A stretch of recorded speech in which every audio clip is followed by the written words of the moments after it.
주님 전에 오신 성도님들 환영하며 축복합니다. 하나님의 은혜가 충만하게 임하시기를 축원합니다. 자, 옆에 분들과 함께 인사 나누겠습니다. 잘 오셨습니다. 사랑합니다. 축복합니다. 이제 하나님 앞에 예배드리겠습니다. 사도신경으로 신앙 고백하시겠습니다. 나는 전능하신 아버지 하나님 천지의 창조주를 믿습니다. 나는 그의 유일하신 아들 우리 주 예수 그리스도를 믿습니다.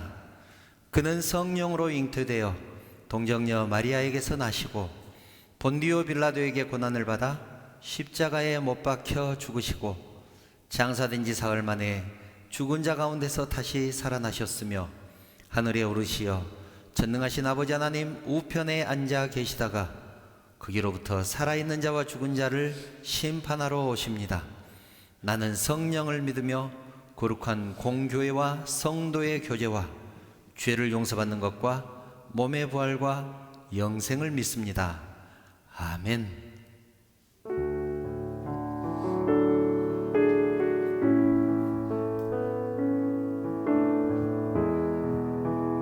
나의 힘이 되신 여호와여, 나의 힘이 되신 여호와여, 내가 주님을 사랑합니다. 주는 나의 반석이시며 나의 요새시라. 주는 나를 건지시는 나의 주, 나의 하나님, 나의 피할 바이시요, 나의 방패시라.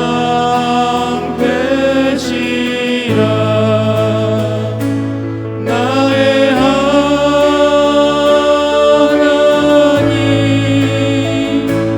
나의 하나님,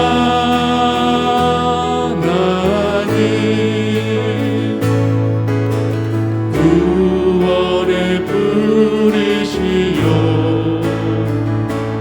나의 산성이라. 나의 생명이신 여호와여, 나의 생명이신 여호와여, 내가 주님을 찬양합니다. 주는 나의 사랑이시며 나의 의지시라. 주는 나를 이끄시어 주의 길 인도하시며 나의 생의 목자 되시니 내가 따르리라. 나의 하나님,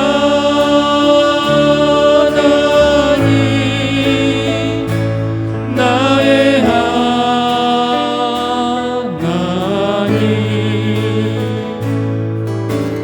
생명의 면류관으로 내게 씌우소서.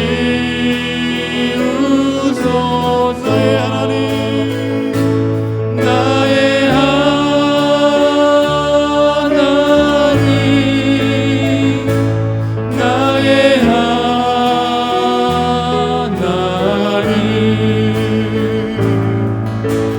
그는 나의 여호와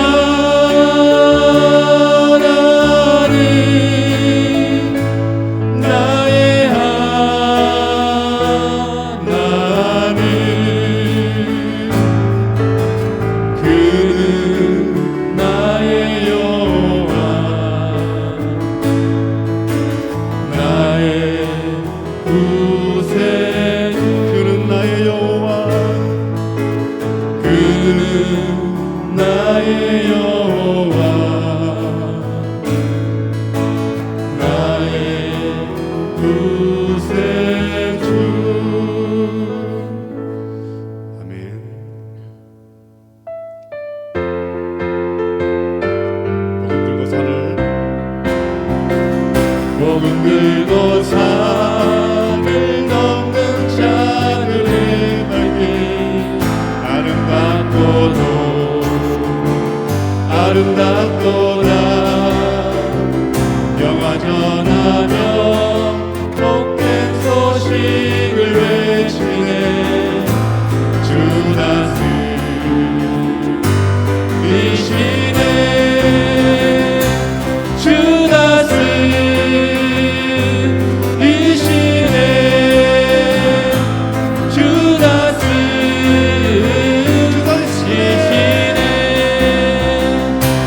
주 다스리시네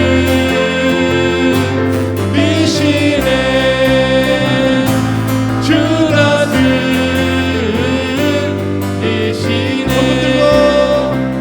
복음 들고 산을 넘는 자들의 발길 아름답도다 영화 전하며 복된 소식을 외치네 주 다스리시네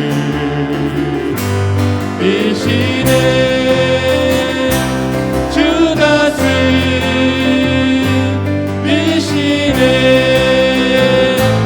주 다스리시네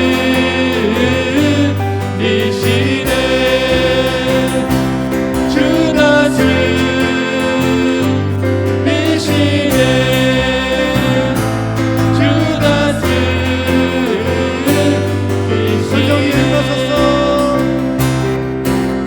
성령이여 임하소서 메마른 나의 심령 위에 주님의 은혜에 담비 내려 날 눈뽕 적셔주옵소서 주의 권세 주의 능력 지금 이 시간 임하셔서 악한 권세 모두 깨뜨리고 주님 나라 임하소서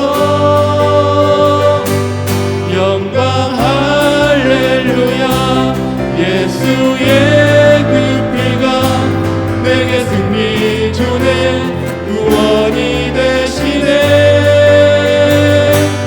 영광 할렐루야 예수의 이름이 능력되네 소망이 되시네 성령이여 임하소서 메마른 나의 심령 위에 주님의 은혜에 담비 내려 날 눈뽕 적셔주옵소서 주의 권세 주의 능력 지금 이 시간 임하셔서 악한 권세 모두 깨뜨리고 주님 나라 임하소서 영광 할렐루야 예수의 그 피가 내게 승리 주네 구원이 되시네 영광 할렐루야 예수의 이름이 능력되네 소망이 되시네 영광 할렐루야 예수의 그 피가 내게 승리 주네 구원이 되시네 영광 할렐루야 예수의 이름이 능력되네 소망이 되시네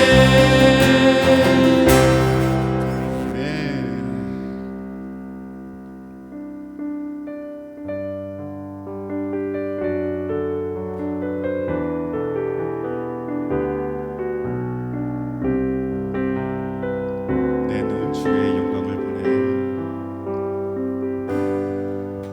내 눈 주의 영광을 보네 우리 가운데 계신 주님 그 빛난 영광 온 하늘 덮고 그 찬송 온 땅 가득해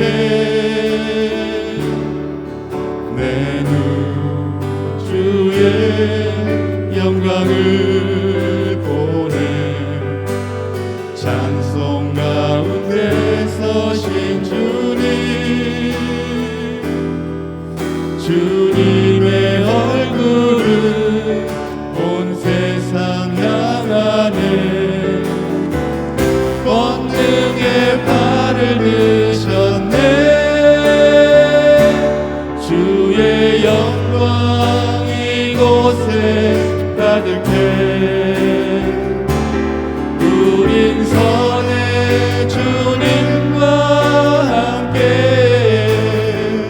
찬양하며 우리는 전진하리. 모든 열방 주 볼 때까지 내 눈 주의 영광을 보내. 내 눈 주의 영광을 보내. 우리 가운데 계신 주님 그 빛난 영광 온 하늘 덮고 그 찬송 온 땅 가득해. 내 눈 주의 영광을 보내. 찬송 가운데 서신 주님 주님의 얼굴을 온 세상 향하네.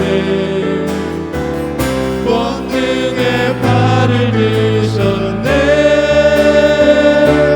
주의 영광 이곳에 가득해. 우린 선의 주님과 함께 찬양하며 우리는 전진하리. 모든 열방 주 볼 때까지 하늘 아버지 우리 새롭게 하사 열방 중에서 주를 섬기게 하소서. 모든 나라 일어나 찬송 부르며 영광의 주님을 보게 하소서. 주의 영광 이곳에 가득해. 우린 선의 주님과 함께 찬양하며 우리는 전진하리. 모든 열방 주 볼 때까지 모든 열방 주 볼 때까지 저 높은 곳을 향하여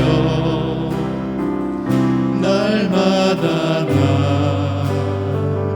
나아갑니다. 내 뜻과 정성 모아서 날마다 기도합니다. 내 주여 내 맘 붙드사 그곳에 있게 하소서. 그곳은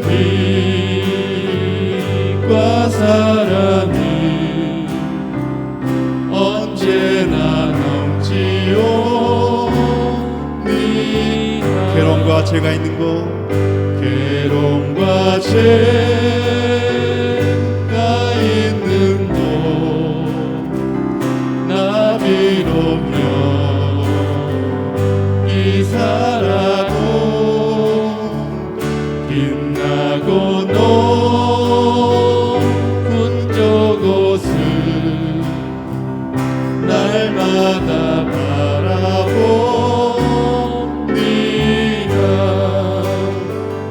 내 주여 내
사랑이 언제나 넘치오.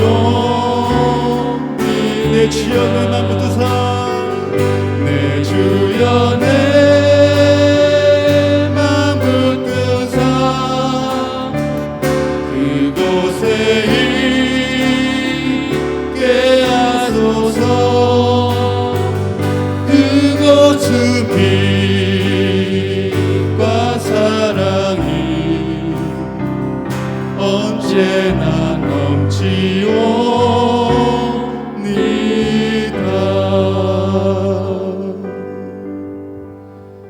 모두 간절하게 하나님께 기도드리겠습니다. 하나님, 이 세상 험한 세상에서 살아갈 방법은 오직 예수님의 은혜밖에 없습니다. 저 높은 곳을 향하여 우리가 나아갈 때 좌로 나오르라 넘어지지 않게 해주시고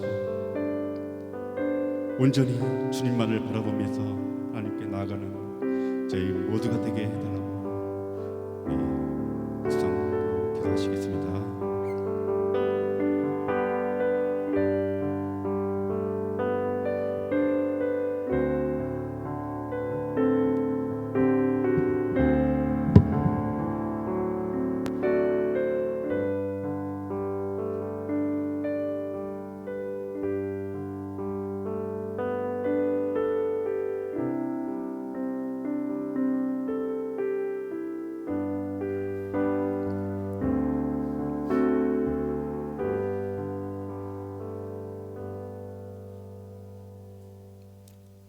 사랑과 자비가 풍성하신 하나님, 하나님의 은혜를 감사합니다.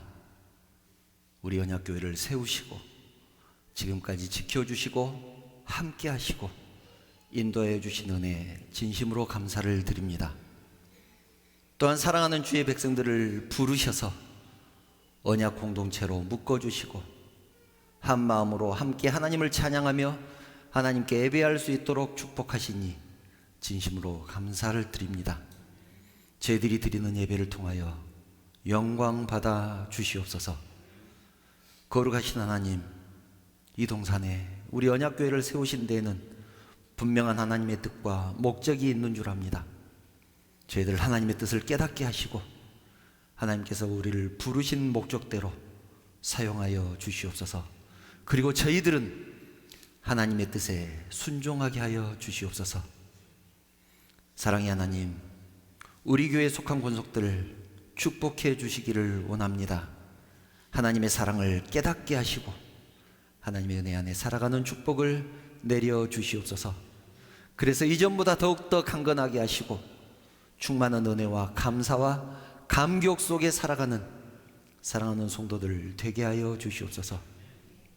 하나님, 주님 전에 나오고 싶은 마음 간절하지만 여러 가지 환경과 여건 때문에 나오지 못한 성도들 있습니다. 주님이 찾아가셔서 위로하여 주시고 축복하여 주시옵소서. 또 주님 전에 나온 사랑하는 성도들에게는 복의 복을 더하여 주시고 찬양 가운데 기쁨을 누리며 말씀 가운데 깨닫게 하시고 기도 가운데 성령의 능력을 경험하는 귀한 시간 되게 하여 주시옵소서. 오직 성령께서 예배의 주관자가 되어 주시기를 원하오며 거룩하신 예수님의 이름으로 기도드리옵나이다. 아멘.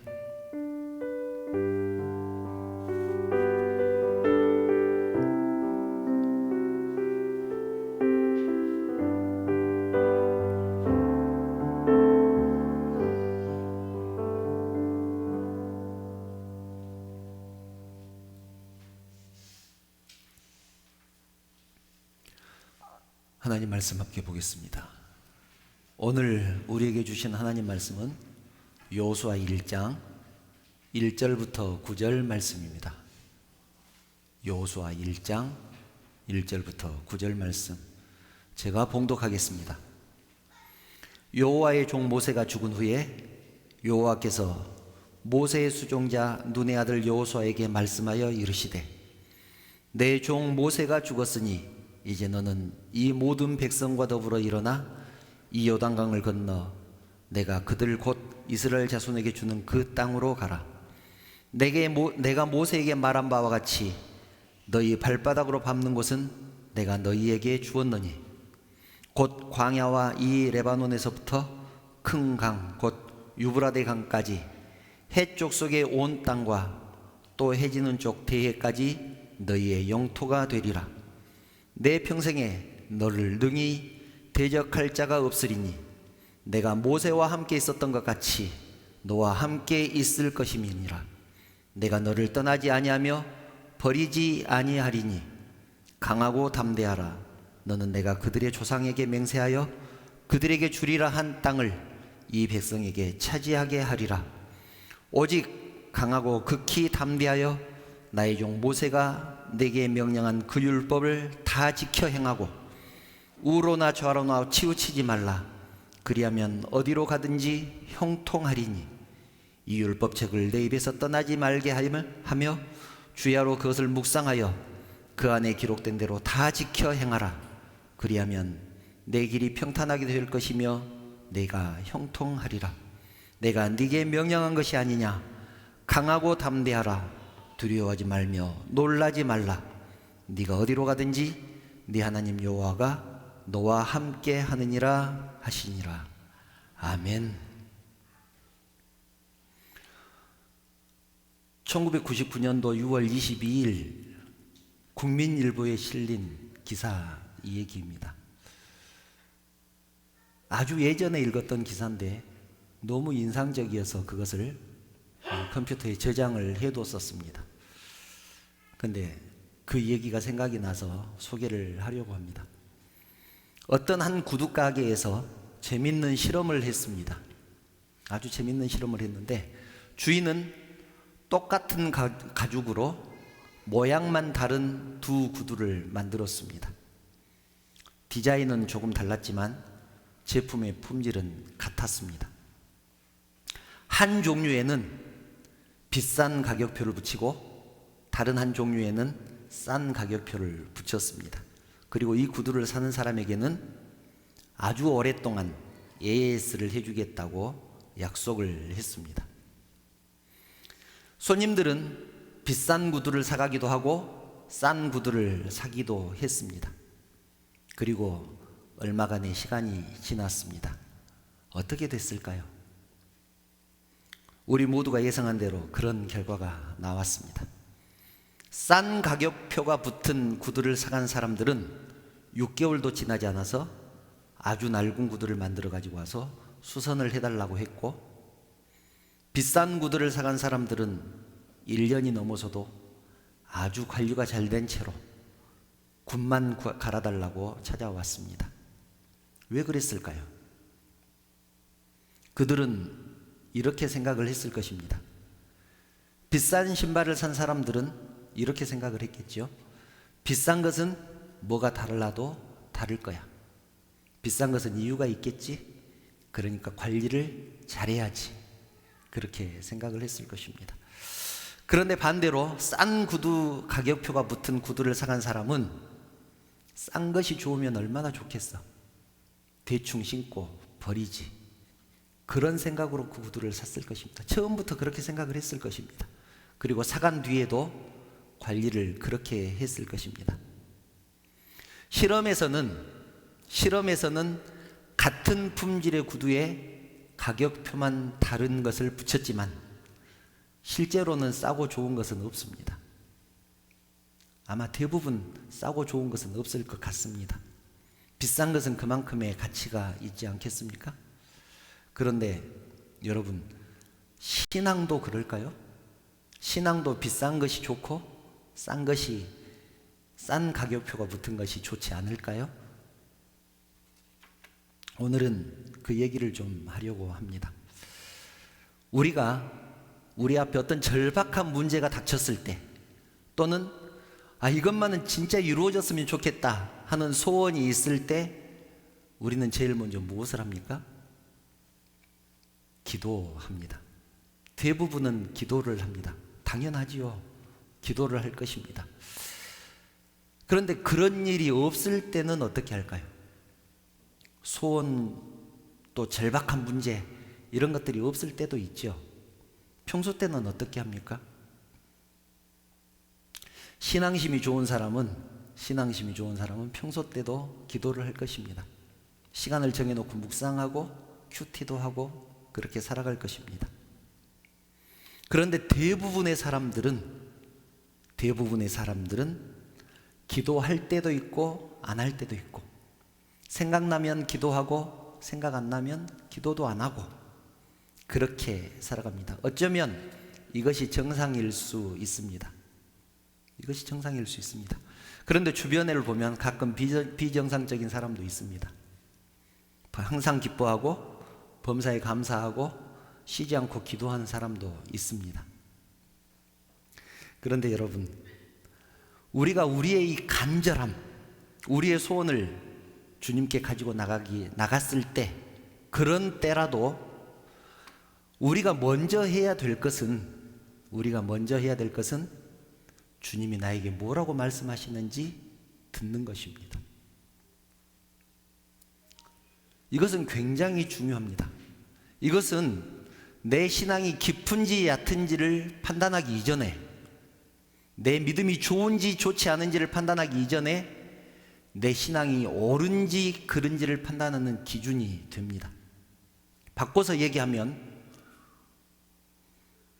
하나님이 나에게 무슨 말씀을 하시는지 관심이 없고 내가 기도해야 될 기도 제목, 내 마음의 소원만 계속해서 하나님 앞에 아뢰는 것은 어쩌면 틀린 신앙일 수도 있다는 얘기입니다. 틀린 신앙일 수도 있다는 얘기죠. 내가 하나님께 하고 싶은 말만 하는 신앙인이냐, 아니면 하나님의 말씀에 귀를 기울이는 신앙인이냐, 이것이 내 신앙의 척도가 되는 것입니다. 이것은 정말 중요합니다. 여러분, 바른 신앙은 내가 하나님께 하고 싶은 말을 먼저 하는 것이 아니라 하나님이 나에게 어떤 것을 원하시는지, 어떤 말씀을 하시는지를 먼저 듣는 신앙입니다. 이것이 바른 신앙입니다. 그래서 이 여호수아서를 전체를 쭉 살펴보면 이스라엘 백성들이 그 수많은 전쟁을 치렀는데 자기 의지를 가지고 치룬 전쟁에서는 한 번도 이긴 적이 없습니다. 하나님, 내가 가서 저 적군을, 이방 민족을 정벌하겠습니다, 치겠습니다 하고 나갔을 때는 그 전쟁은 모두 졌습니다.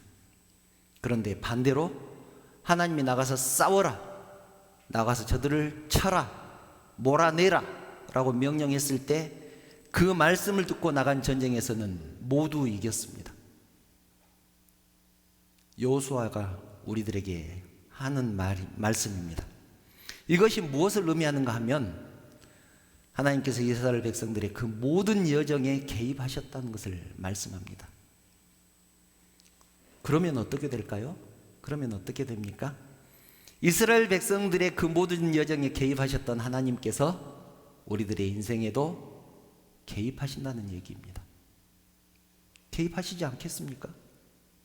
그때도 계셨던 하나님이 지금도 계시고, 그때 역사하셨던 하나님이 지금도 역사하시는데, 그때 이스라엘 백성들에게 개입하셨던 그 하나님이 우리의 인생에 개입하시지 않겠느냐는 것입니다. 그리고 그 개입을 통해서 우리를 완성시켜 가실 것입니다. 그런데 우리들의 모습은 어떻습니까? 하나님의 말씀에 귀를 기울인 적이 별로 없습니다. 우리의 신앙의 모습을 돌아보면 우리가 필요할 때는 하나님을 찾지만 안 좋은 일이 닥쳤을 때, 마음의 소원이 있을 때 하나님 앞에 매달리고 울고불고 하지만 그분의 계획에는 별로 관심이 없습니다. 여러분, 생각해 보십시오. 내가 40일 금식 기도를 한다. 하나님의 뜻이 궁금해서 40일 금식 기도를 합니까? 아니죠.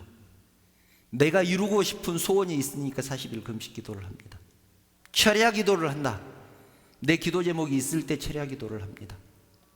하나님의 뜻이 궁금해서 철야 기도를 하는 사람은 그렇게 많지 않다는 얘기입니다. 우리는 하나님이 나를 어떻게 사용하실지에 그렇게 관심이 없습니다. 그저 내가 세운 계획, 내 소원을 들어달라고 아뢰일 뿐입니다. 그리고 오늘도 내가 기도해야 될 그 시간을 채웠으니까 나는 신앙이 좋은 사람이라고 안위하고 돌아갈 것입니다. 그런데 여러분, 이런 사람들이 제일 무섭습니다. 하나님이 무엇을 원하시는지도 모르면서 자기 채워야 될 기도 시간 다 채웠다고, 오늘 읽어야 될 말씀 분량 다 읽었다고, 그렇게 하지 못한 사람을 정죄하는 사람들이 제일 무서운 사람들입니다. 여러분, 신앙에 있어서 정말로 중요한 것은 내 소원을 하나님께 아뢰기 전에 주님이 무엇을 원하시는지, 나를 통해서 어떤 계획을 가지고 계시는지 듣는 것입니다. 하나님의 음성을 듣는 것입니다. 꼭 기억하시기 바랍니다. 사랑하는 여러분, 오늘은 우리 교회가 설립된 지 딱 1년이 된 날입니다. 창립 예배는 태어난 날이고, 첫 예배를 드린 날이고, 설립 예배는 호적에 올린 날입니다. 그래서 우리 교회가 노회에 등록된 날입니다. 혹시 여러분은 하나님이 우리 언약교회에 무엇을 원하시는가 생각해 보셨습니까? 우리 교회를 어떻게 사용하고 싶었는가 생각해 보셨습니까? 또 하나님이 여러분을 왜 우리 교회에 보내셨는지 하나님께 물어보셨습니까? 내 의지를 가지고 우리 교회에 온 사람도 있을 것이고, 누군가의 권유 때문에 오신 분도 있을 것입니다. 그런데 하나님이 이곳에 우리를 보내셨는데 왜 보내셨는지, 하나님 뜻이 어디가 있는지 알아보는 그런 시간이 되었으면 좋겠습니다. 여러분, 목사가요, 교회를 개척하면서 얼마나 많은 생각을 하겠습니까? 우리 교회는 어떤 교회였으면 좋겠다? 그러기 위해서 어떻게 하면 좋을까? 그런 생각, 계획 얼마나 많았겠습니까? 어떤 날은 밤을 설쳐가면서, 어떤 날은 하루 종일 교회에 있으면서 기도하고 고민하고 그렇게 하지 않았겠습니까? 그런데 여러분, 제가 교회를 개척하고 나서 이렇게 성도가 몇 명이 되고 나니까 저를 가장 많이 유혹했던 것이 있습니다. 가장 많이 유혹했던 것이 있습니다. 유혹이라고 하니까 특별한 것은 아니고 제 마음속에 이런 것을 자꾸 하고 싶다, 그런 생각이 드는 것이 있었습니다.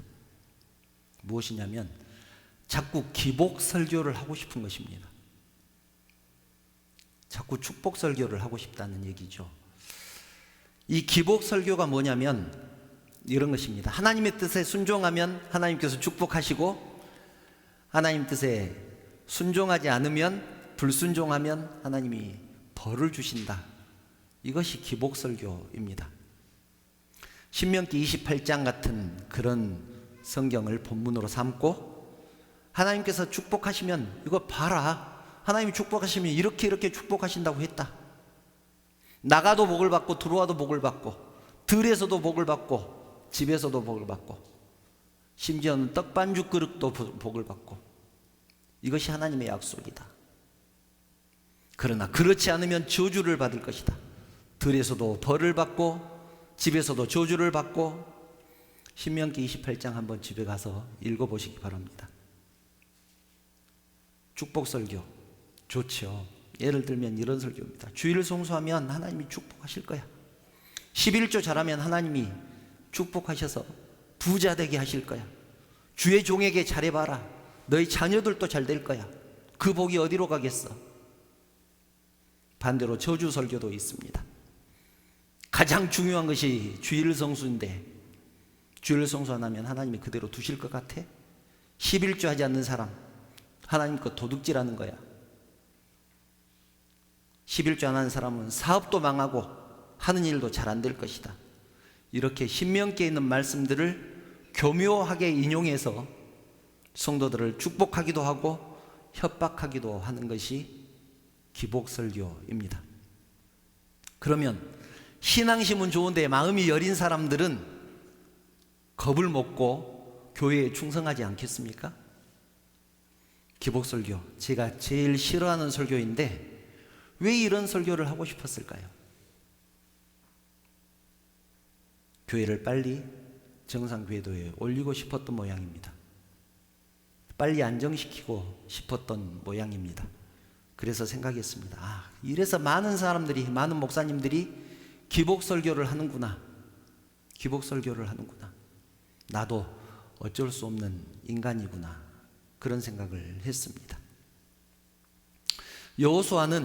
여호수아서는 이스라엘 백성들이 40년의 광야 생활을 끝내고 가나안 땅에 들어가서 어떻게 싸웠는지, 이방 족속들을 어떻게 몰아냈는지가 기록되어 있는 내용입니다. 그래서 여호수아서는 우리가 신앙생활을 어떻게 해야 되는가를 상징적으로 보여주는 말씀이다 라고 할 수 있습니다. 이 말씀은 신앙인이, 교인, 종교인이 아닌 진짜 신앙인이 어떻게 살아야 되는가에 대한 말씀이기도 합니다. 하나님과 나의 관계를 어떻게 맺으면서 살아가야 되는가, 또 옆에 있는 성도들, 이웃과는 어떤 관계를 맺으면서 살아가야 되는가에 대한 말씀이기도 합니다. 개척을 준비할 때 오늘 본문 말씀이 저에게는 정말로 큰 힘이 되었습니다. 어떻게 할까 걱정되고 두려운 마음이 생길 때 찾아보고 또 찾아보고 거의 외우다시피 했던 말씀이 오늘 본문 말씀인데, 그 중에서 7절과 8절을 보면 정말로 기가 막힌 말씀입니다. 오직 강하고 극히 담대하여 나의 종 모세가 내게 명령한 그 율법을 다 지켜 행하고 우로나 좌로나 치우치지 말라. 그리하면 어디로 가든지 형통하리니 이 율법책을 네 입에서 떠나지 말게 하며 주야로 그것을 묵상하여 그 안에 기록된 대로 다 지켜 행하라. 그리하면 내 길이 평탄하게 될 것이며 네가 형통하리라. 여러분, 얼마나 힘이 되는 말씀이었겠습니까? 내가 어디로 가든지 나와 함께 하신다고 하니 얼마나 큰 힘이 됐겠습니까? 내가 무슨 일을 하든지 다 형통할 거라고 하시니 또 나와 함께 하시겠다고 하시는데 얼마나 큰 힘이 됐겠습니까? 그런데 이 말씀을 묵상하다가 더 중요한 사실을 깨달았습니다. 자꾸 이 말씀을 묵상하니까 어느 날 깨달아지는 내용이 있었습니다. 본문 2절과 3절입니다. 이것도 여러분들이 잘 아는 말씀이죠. 내 종 모세가 죽었으니 이제 너는 이 모든 백성과 더불어 일어나 이 요단을 건너 내가 그들 곧 이스라엘 자손에게 주는 그 땅으로 가라. 내가 모세에게 말한 바와 같이 너희 발바닥으로 밟는 곳은 모두 내가 너희에게 주었노니. 이런 말씀이죠. 우리는 보통 어느 말씀에 주목을 하느냐면 너희 발바닥으로 밟는 곳은 모두 내가 너희에게 주노라, 이 말씀에 주목을 합니다. 그래서 땅받기 운동도 하고 그러지 않았습니까? 제가 대학 다닐 때 CCC에서 여리고 행전이라고 해서 캠퍼스를 기도하면서 돕니다. 그 건물을 돌죠. 그러면 그 안에 있는 영혼들이 하나님께로 돌아올 것이다, 그런 믿음을 가지고 캠퍼스를 돌았던 그런 기억이 납니다. 또 뉴스에도 나온 적이 있죠.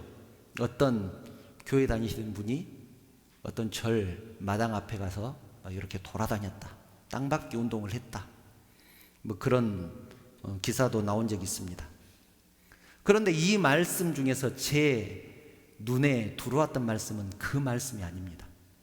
2절 첫 부분에 있는 내 종 모세가 죽었으니 이제 너는 이 모든 백성과 더불어 일어나 이 요단을 건너라. 내 종 모세가 죽었으니, 이 말씀이 제 가슴에 꽂혔습니다. 내 모세가 죽었으니 이제 너는 가나안 땅으로 가라. 이 말이 무슨 말씀일까? 여러분은 이 말씀이 무슨 의미인 것 같습니까? 저는 이 말씀을 이렇게 이해했습니다. 하나님이 모세가 죽을 때까지 기다리신 것이다. 이스라엘 백성들이 가나안 땅으로 들어가야 되는데 아직 모세가 살아있으니까 가나안 땅으로 들여보내지 않고 모세가 죽을 때까지 기다리셨구나. 그리고 이제 드디어 모세가 죽었으니까 2절 여호수아에게 이렇게 말씀하시죠. 내 종 모세가 죽었으니 이제 너는 일어나 백성들과 더불어 가나안 땅으로 들어가라.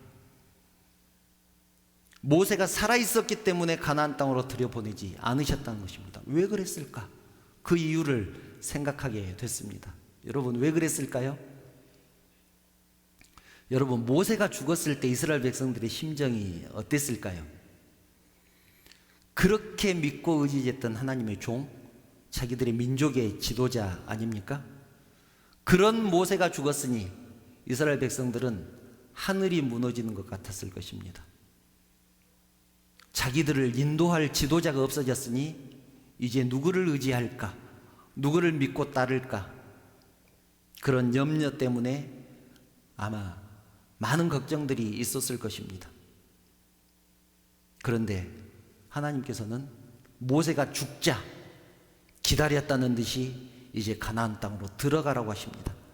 모세가 죽었으니 이제 너는 모든 백성들을 이끌고 요단을 건너라. 네 발바닥으로 밟는 모든 땅은 내가 너희에게 주겠다. 만약 모세가 이스라엘 백성들을 이끌고 가나안 땅으로 들어갔다면 그야말로 모세는 영웅 중에 영웅이 될 것입니다. 아마 백성들이 모세를 신처럼 떠받들었을 것입니다. 그래서 하나님은 당신의 백성들이 더 이상 사람을 의지하지 않도록 하기 위해서, 백성들이 모세를 의지하지 않도록 하기 위해서 모세가 죽을 때까지 기다리신 것입니다. 이 말씀을 읽으면서 드는 생각이 이런 것이었습니다. 사람을 의지하면 요단 앞에서 한 발자국도 더 나갈 수 없구나. 하나님이 더 인도하지 않으시겠구나. 무슨 말입니까? 사람을 의지하면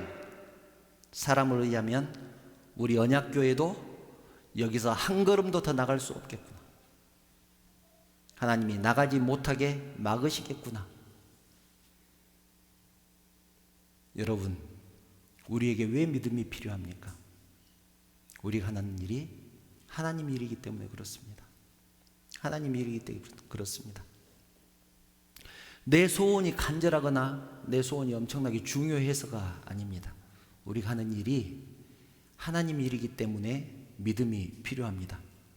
우리 중 누구도, 여러분 생각해 보십시오. 우리 중 누구도 세상이나 사람을 의지하는 것을 믿음이라고 하는 사람은 없습니다.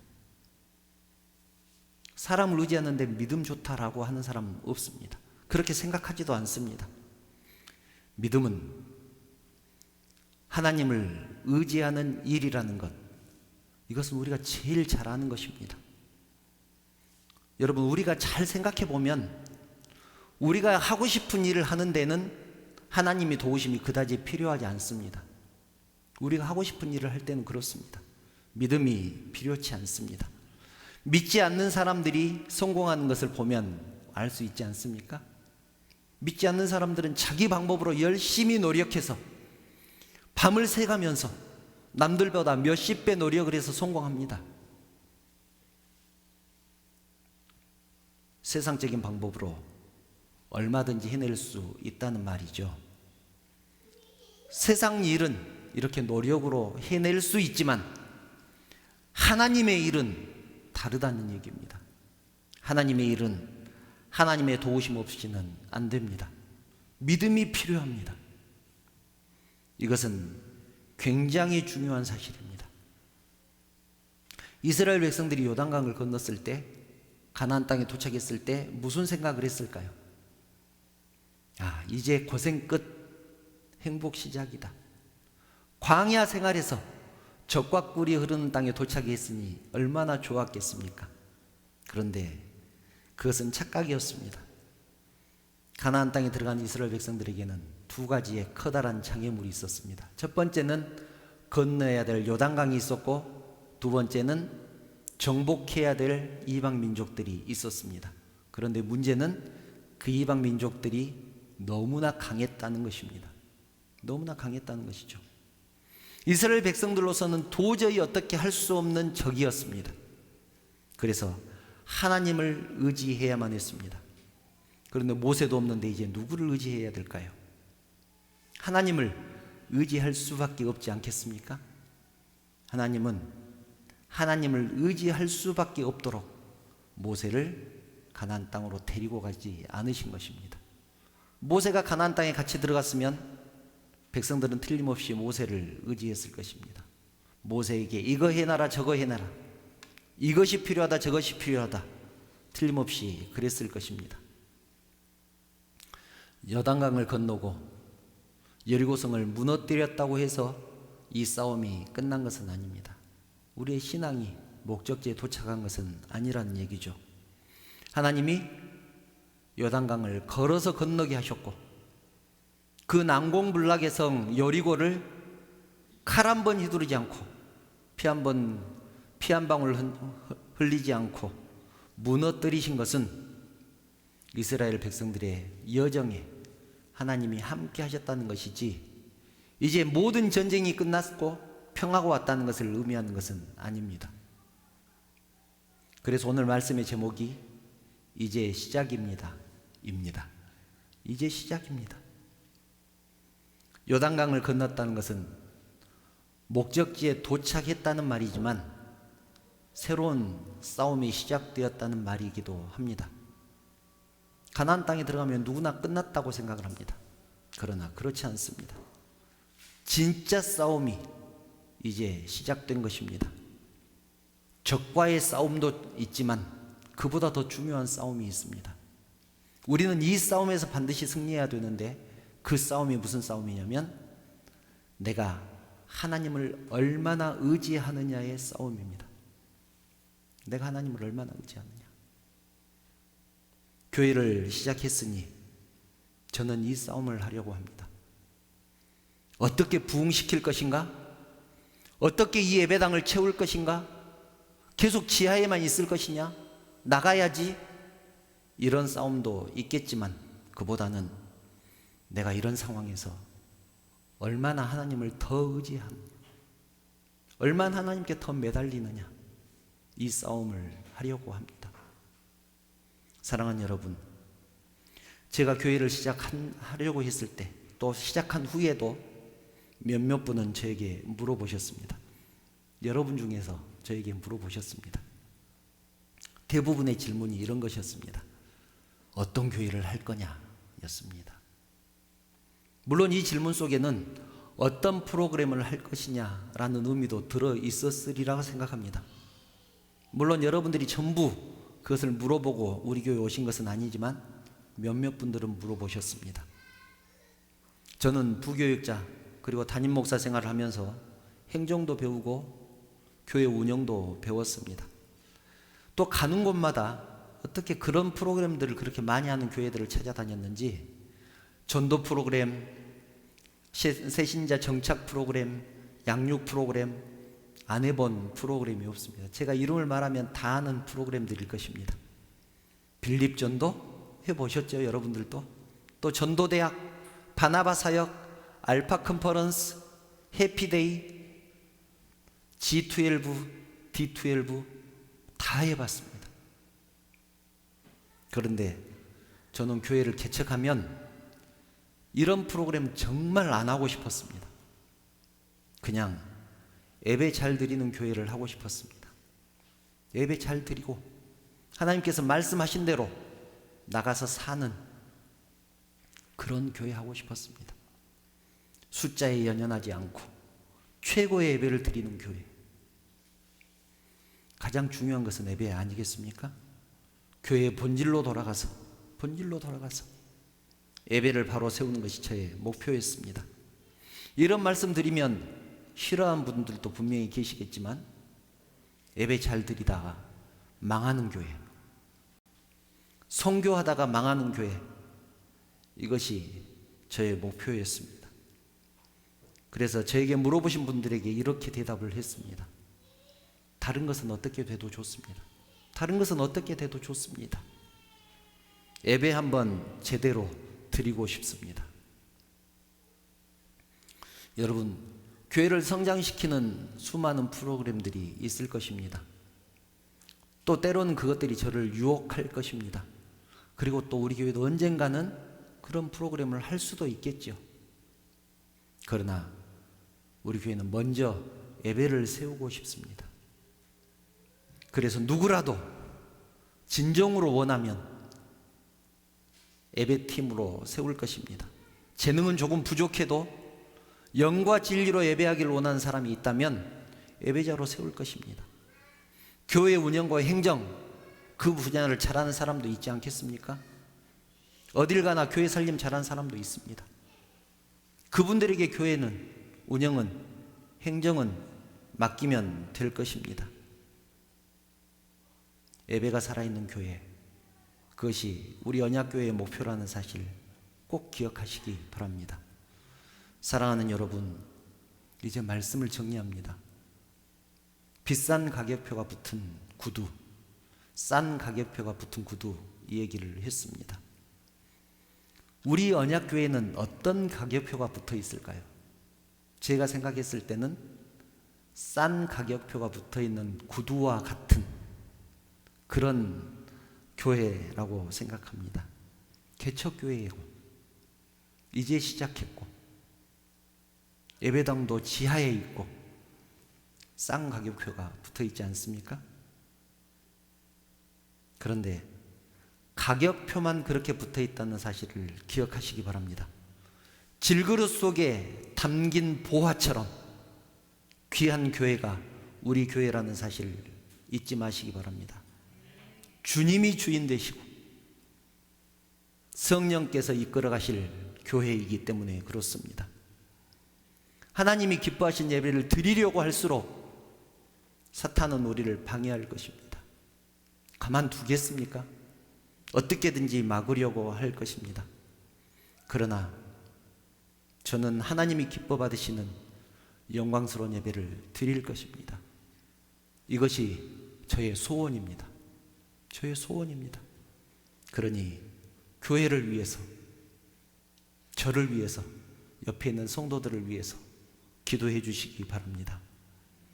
교회를 시작한 우리 앞에 수많은 여리고가 놓여 있겠지만 아무리 난공불락의 성이라고 할지라도 그런 것들이 하나님을 예배하는 우리들을 막지 못할 것입니다. 오직 하나님만을 의지하고 하나님과 동행함으로 하나님이 기뻐하시는 예배를 드리는 언약교회, 그리고 언약교회 성도들 되시기를 주님의 이름으로 축원합니다. 함께 찬양 드리겠습니다. 우리를 사용하셔서 함께 찬양하시겠습니다.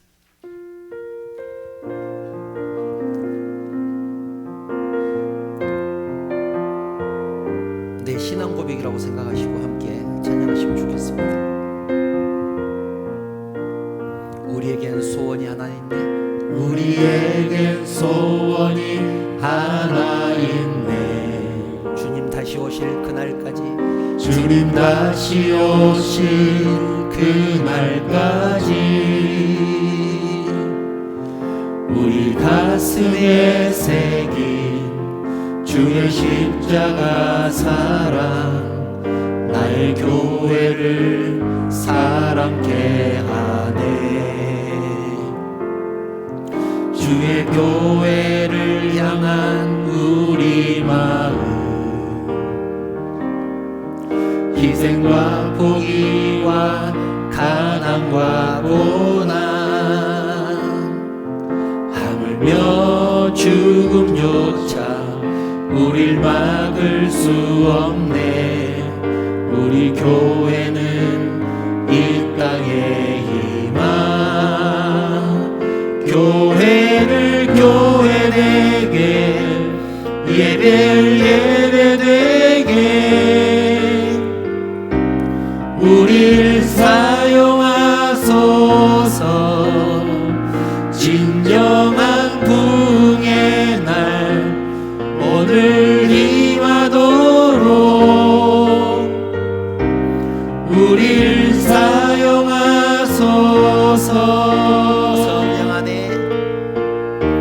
성령 안에 예배하리라. 자유의 마음으로 사랑으로 사역하리라. 사랑으로 사역하리라. 교회는 생명이니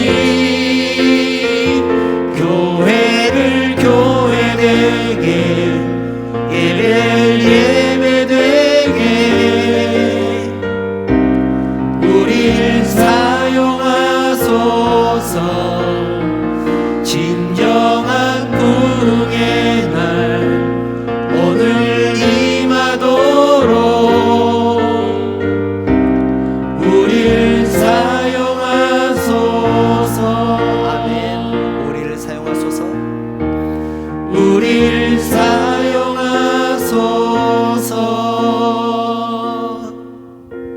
사랑하는 성도 여러분, 세상에는 정말로 수많은 교회들이 있습니다. 전도 잘하는 교회도 있고, 교육 잘 시키는 교회도 있고, 교제 잘하는 분위기 좋은 교회도 있습니다. 모두가 훌륭한 교회들입니다. 그런데 우리 교회는 개척교회입니다. 여러분은 개척교회 왜 오셨습니까? 아직 전도 프로그램도 하지 않고, 교육 프로그램도 하지 않고, 교제할 것도 마땅히 없습니다. 돌아보면 모든 것이 부족하고 어설픕니다. 그런 교회에 왜 오셨습니까? 이 시간 여러분에게 강력하게 도전합니다. 이 시간을 통해서 분명한 목적과 방향을 찾으시기 바랍니다. 저는 우리 교회가 말씀이 살아있는 교회가 되기를 원합니다. 영감이 넘치는 찬양이 울려 퍼지는 그런 교회가 되기를 원합니다. 성령의 능력, 기도의 능력이 충만한 교회가 되기를 원합니다. 그러나 이것은 저의 능력으로는 할 수 없습니다. 하나님의 도우심이 필요합니다. 그래서 저를 위해서, 서로를 위해서, 또 교회를 위해서 기도해 주시기 바랍니다. 이 시간 영광스러운 예배드리는 교회 되게 해달라고 기도해 주시기 바랍니다. 간절한 마음으로 함께 기도하겠습니다. 도와주시기 바랍니다.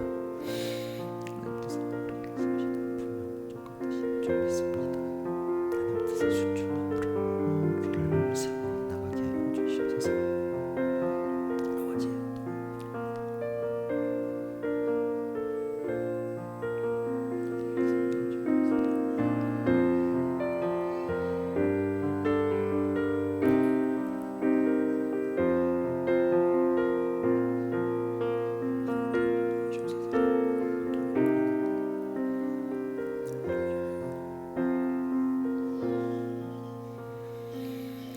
거룩하신 하나님,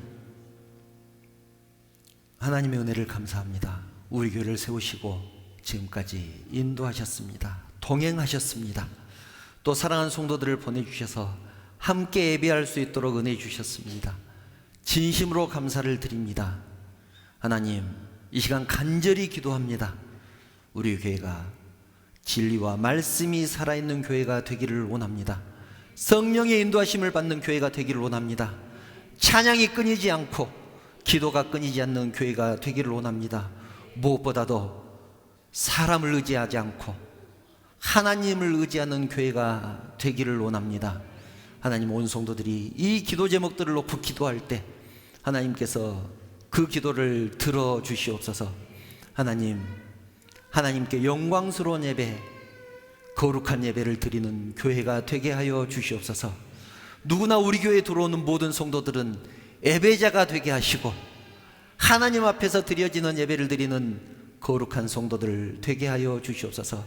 그래서 한 사람도 예배에 실패하지 않게 하시고 모두 예배에 성공해서 하나님을 만나고 돌아가는, 하나님의 음성을 듣고 돌아가는 사랑하는 성도들 되게 하여 주시옵소서. 앞으로 주님이 오신 그날까지 우리 언약교회가 있을 것인데, 하나님, 우리 언약교회가 하나님 보시기에 기뻐하시는 그런 교회가 되게 하여 주시옵소서. 사람들로부터 인정받는 것도 중요하지만 하나님으로부터 인정받는 그런 교회가 되게 하여 주시옵소서. 저희들 그러기 위해서 더욱더 순종하게 하시고 하나님의 말씀에 헌신하는 저희들 되게 하여 주시옵소서. 하나님, 이 시간 귀한 예물을 하나님 앞에 드립니다. 하나님 것을 하나님 것으로 구별해서 드립니다. 하나님께서 받으시고 흠양하여 주시고 드린 손길들 축복하여 주시고 무엇보다 부족됨이 없도록 형통한 삶으로 인도하여 주시옵소서. 드리고 싶은 마음 간절하지만 여러 가지 여건 때문에 드리지 못한 심령도 있습니다. 하나님, 많이 드릴 수 있도록 마음을 풍성하게 하시고 그 가정을 축복하여 주셔서 형통할 수 있도록 인도하시고 무엇보다도 하나님의 위로를 그 가정과 그 성도들에게 내려 주시옵소서. 하나님, 이제 또 내일부터 세상을 향해서 나갈 것입니다. 하나님께서 우리의 삶을 지켜주시고 세상 가운데 하나님을 의지하는 승리의 삶을 살아가는 우리 모두가 되게 하여 주시옵소서. 모든 영광 우리 하나님 받으시기를 원하오며 거룩하신 예수님의 이름으로 기도드리옵나이다. 아멘. 교회 소식 말씀드리겠습니다. 주일 예배 오신 성도님들 환영하며 축복합니다. 영상을 통해서 예배하는 모든 성도들에게도 하나님의 은혜가 함께 임하시기를, 동일하게 임하시기를 축복합니다. 우리 교회가 4월 25일에 창립 예배를 드렸고 9월 5일 날 설립 예배를 드렸습니다. 그런데 우리 교회 영상 예배를 한 번도 빠지지 않고 영상으로 드리신 분도 계십니다. 그분은 오늘 제 얼굴을 처음 보는 것 같습니다. 지금까지 마스크를 쓰고 예배를 드렸기 때문에 마스크를 벗은 모습은 처음 보는 것 같습니다. 1주년 기념 예배이기 때문에 제 얼굴을 보라고 마스크를 벗고 예배를 드렸습니다. 아마 그분들은 당분간은 아마도 계속해서 영상으로 예배를 드리실 것 같은데 기회 되시면 함께 예배당에 나와서 예배 드리면 좋겠습니다. 광고 드린 대로 오늘 우리 교회 설립 1주년 기념 주일입니다. 보통 창립 기념 예배는 행사를 하지만 설립 기념 예배는 행사를 하지 않는다고 해서 아무 행사도 하지 않았습니다. 그냥 기념 예배로만 드렸습니다. 이런 기회들을 통해서 교회를 위해서 또 저를 위해서 옆에 있는 성도들을 위해서 기도하는 그런 기회가 되었으면 좋겠습니다. 교회를 위해서 더 기도해 주시기를 부탁드립니다. 지금처럼 방역수칙 잘 지켜주시기 바랍니다. 자유롭게 마스크 벗고 예배 드리는 그런 날이 올 때까지 불편하시더라도 협조해 주시기 부탁드립니다. 혹시 다른 광고 또 있으실까요? 다른 광고 없으시면 축복 찬양, 하나님의 약속 찬양하신 후에 축도로 예배 마치겠습니다. 사랑하는 가족을 위해서 또 이웃을 위해서 축복하는 마음으로 하나님 앞에 찬양 드리겠습니다.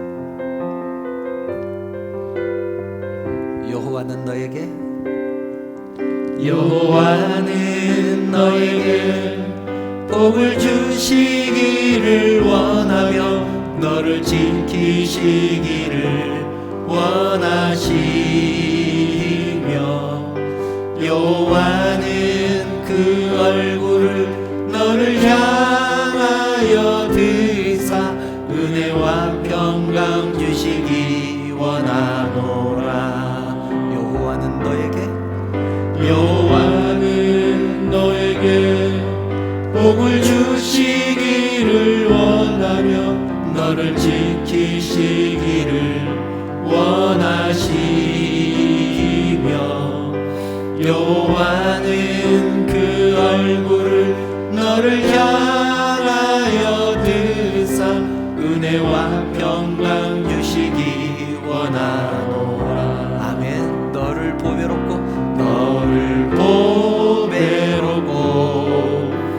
존귀하게 여기시는 하나님이 내 삶 속에서 이 약속을 신실하게 이루시리.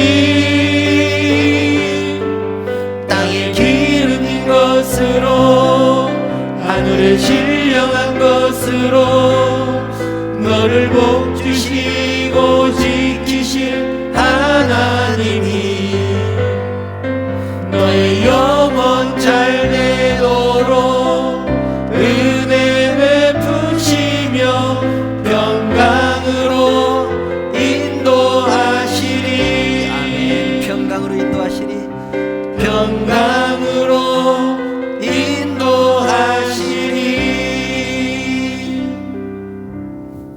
우리 주님 예수 그리스도의 은혜와 하나님의 그 크신 사랑하심과 감동하시고 감화하시고 위로하시고 충만하신 성령의 교통하심이 우리 주님의 몸된 교회를 통하여 하나님이 기뻐하시는 영광스러운 예배를 드리기를 결단하는 사랑하는 성도들 머리 위에, 그 가정과 자녀들 위에, 하시는 사업과 직장 위에, 그리고 섬기는 우리 언약교회 위에, 이 나라 이 민족 위에 지금부터 영원토록 함께 있을지어다.